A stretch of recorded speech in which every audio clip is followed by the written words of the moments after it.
Hi everyone, I hope you are doing well. It has been a long time. I'm not sure when I recorded my last video, but I think it's probably been months. I've just been really doing a lot of inward connection.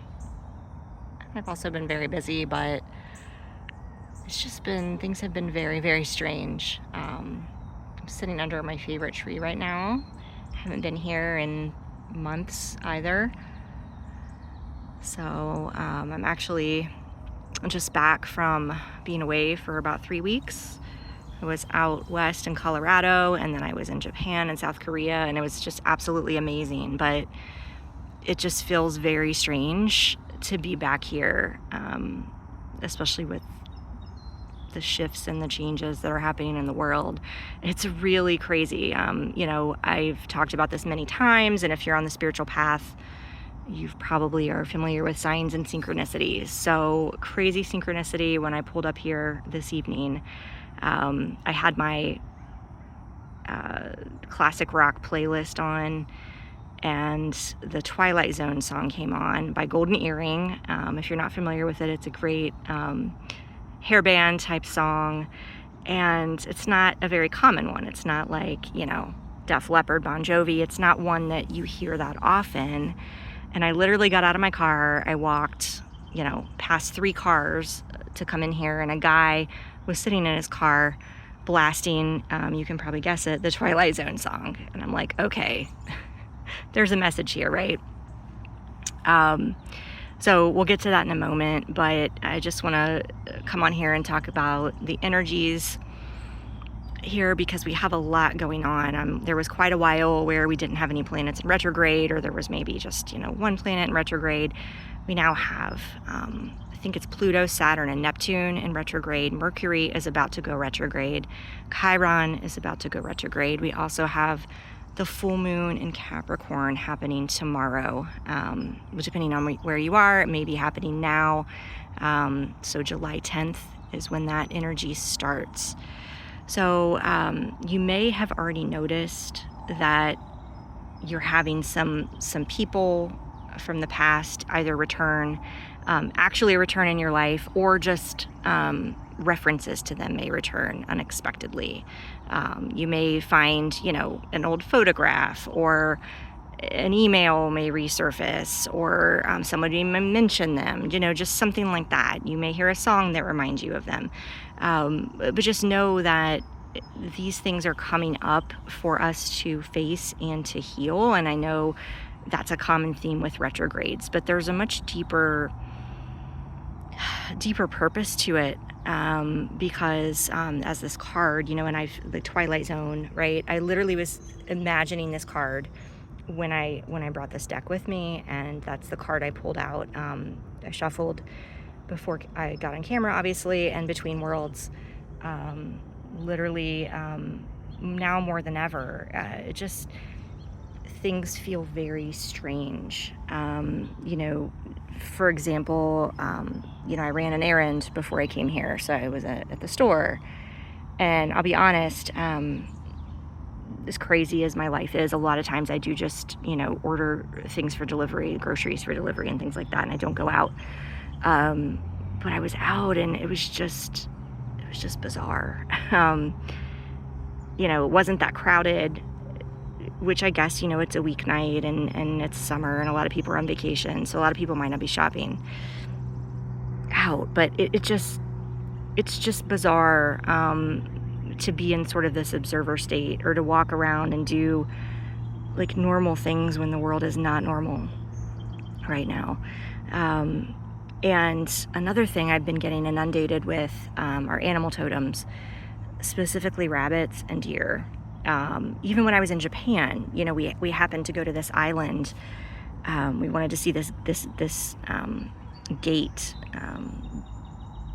that was, part of a shrine.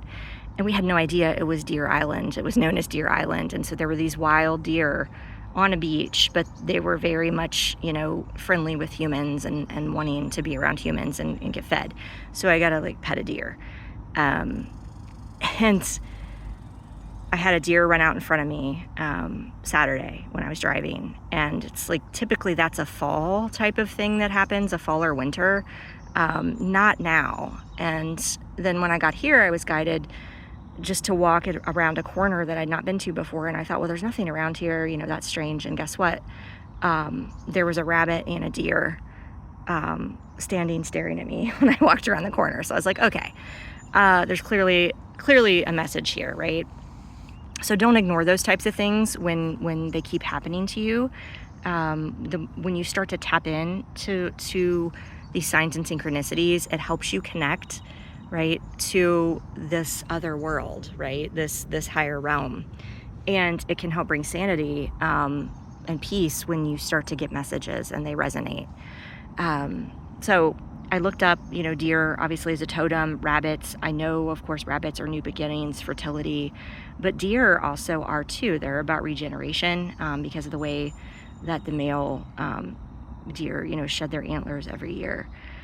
So, you know, the message that's been coming up heavily is about us being, you know, in between worlds and birthing a new existence. It seems like we're going back in time. It seems like, you know, these themes of, you know, stuff from, you know, World War and racism and misogyny and patriarchy and all these things seem like they're coming back to life. And, you know, the message that a lot of us, you know, keep getting is that it's, you know, they're actually dying out, and it's like the fight to rise when they know they're being extinguished. So that's one thing to remember. I also saw this amazing video that someone shared with me. I wish I could remember the lady's name or the account, you know, that posted it, and I give them credit. But, you know, she said, you know, what if the darkness we're in isn't the darkness of the tomb? It's the darkness of the womb. So I thought that was very powerful, very profound, obviously. Just something to keep in mind. And also with the deer totem, deer are a reminder to move with grace and agility through challenges.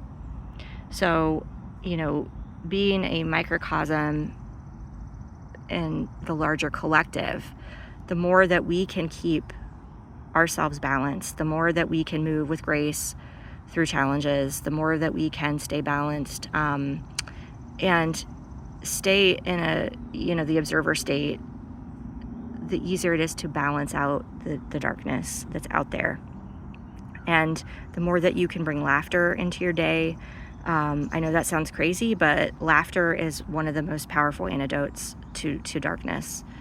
So just try to remember that. I know that I have limited time here on Instagram. I could go on, and, you know, I am, now that I'm focusing less on, you know, external things. You know, I don't have any events scheduled in the community anytime soon, at least anything that I'm leading.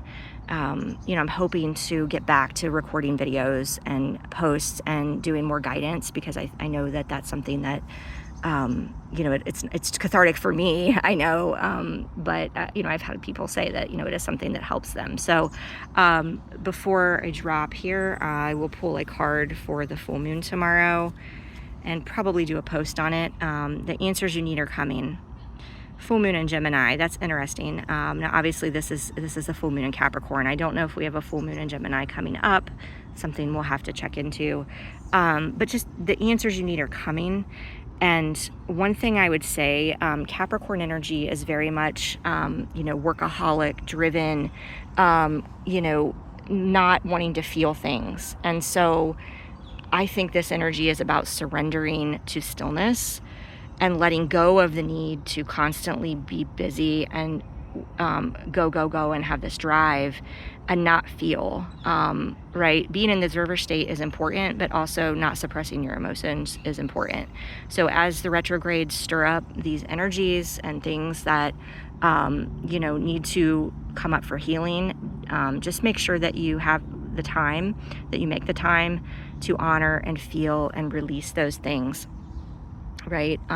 It's also important to just be still, and a lot of times in that stillness and in those times of rest, the clarity will come. So I hope this was helpful for you all, and I hope you have a wonderful day. Take care.